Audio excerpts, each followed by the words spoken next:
and welcome to the Science Trek podcast. Today we're answering more questions about the desert. Deserts are places where plants and animals are adapted to living in conditions where water is severely limited. That means they receive less than 10 inches of rain annually. Wow, that's not much moisture. Evie, do you know why the bakery in the desert isn't very good? Oh great, here we go again. Why?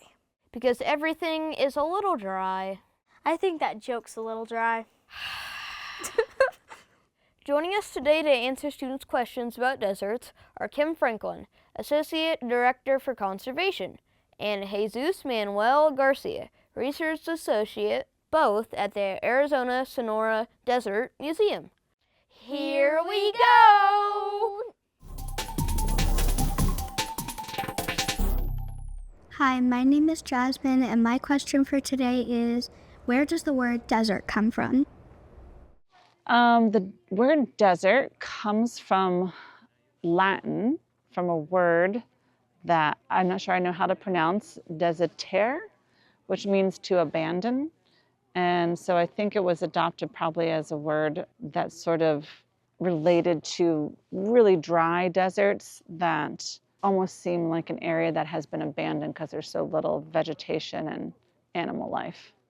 Hi, my name's Amelia, and my question is, how do deserts get created? So deserts can be created by different forces. There's a type of desert that is found on the leeward side of mountains. So as air rises up to go over a mountain, it comes down, it drops all its moisture and it comes down the other side, and that dry air forms a desert and very little rainfall falls on that side of the mountain. And then there's other ways that deserts can form. Here in the Sonoran Desert, it's formed by global patterns of wind circulation, so wind currents. So warm air, hot air is rising in the tropics, and as it does so, it drops all that moisture, all the rain, and then that the air is now dry, and it moves up into our region of the planet, and we have very little rainfall here. That occurs at sort of this 30-degree latitude band around the planet. Hi, my name is Casey. How do oases form? An oasis is an interesting word that is often associated with deserts because it's the place where we think, okay, a desert is a place where it's deserted, there's nothing there. But then within the desert, we find an oasis, meaning a place where there's water. Okay, how does that happen? There are geologic phenomena where groundwater that is suspended sometimes underground because of rivers, because of rain and actions, that water tends to go up to the surface and it comes out in unusual places. And all of a sudden, in a place that doesn't rain, as soon as there is moisture in that ground, some of those abandoned, forgotten, dormant seeds wake up. And all of a sudden, that hole where water was percolating, all of a sudden it's going to have a few plants growing out that wouldn't have been there because there was no water. And then because of that plant, an animal will show up.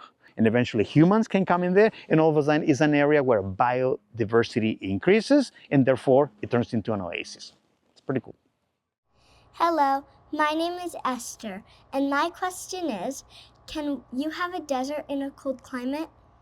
Yes, absolutely. So Antarctica is technically a desert because deserts are defined not by their temperature, but by the amount of precipitation they receive annually, how much rainfall, or sometimes if it's a cold desert, how much snow they receive.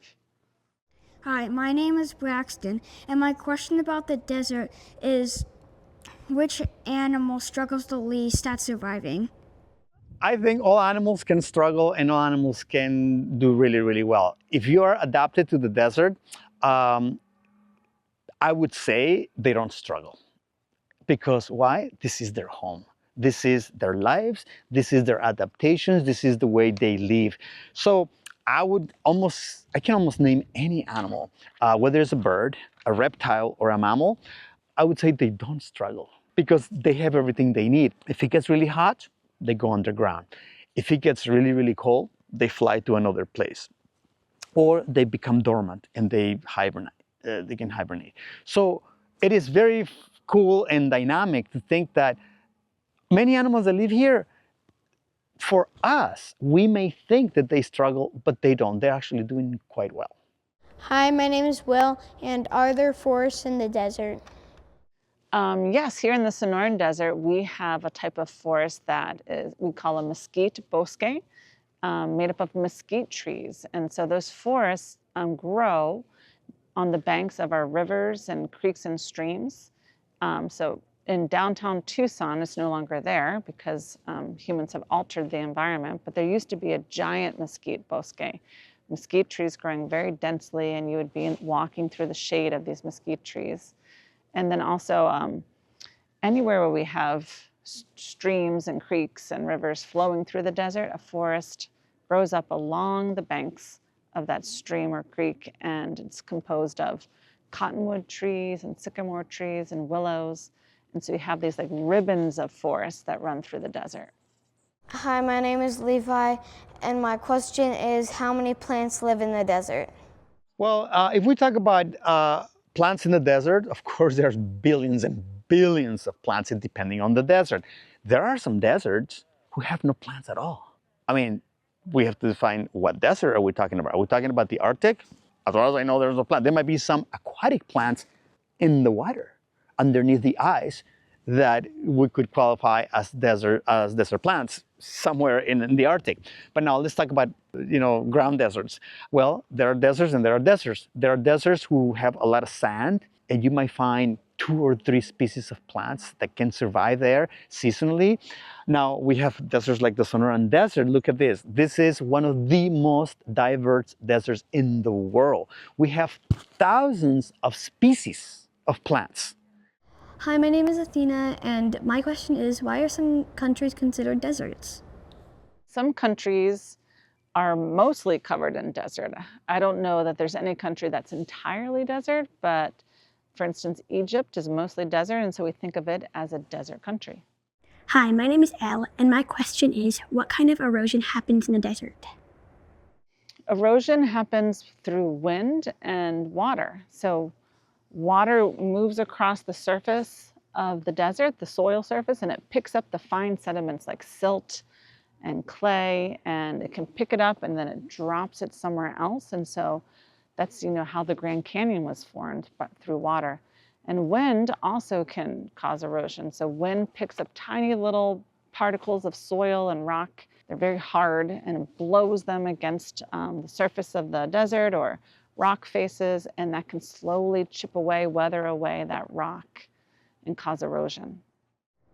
Hi, my name is Maya, and my question is, how long could you survive in the desert without water? Depending on the desert and depending on the season. Let's say if you are here in the Sonoran Desert in the summer, I'll give you 3 days. Now, if you're here in the Sonoran Desert in the winter, I'll give you a week and a half. Depending on the circumstances, if you're a person that have never lived in the desert before, you might not make it. I mean, within a day or 2. But if you're a person who lives in the desert and you know what to do, well, you don't expose yourself to the sun, you don't walk, you don't strain yourself, and you save energy and you can live longer. But no, without water, you don't have a whole lot of chance in the desert. Hi, my name is Ellie, and my question about the desert is, why are some deserts so sandy? So we do think of deserts as sandy because you've seen images of the Sahara Desert, and that's one of the biggest, most dramatic deserts in the world. But deserts aren't mostly sandy. Even the Sahara Desert is not entirely sandy. And sand is a result of the breaking down of rock. So with water and wind, rock breaks down slowly, and then wind can pick up that sand and moves it into big piles, and you get sand dunes. And so in areas of the planet where there's a lot of that rock to be broken down by water and wind, you can get the formation of sand, and you get sandy deserts. But there's lots of deserts that don't have much sand at all.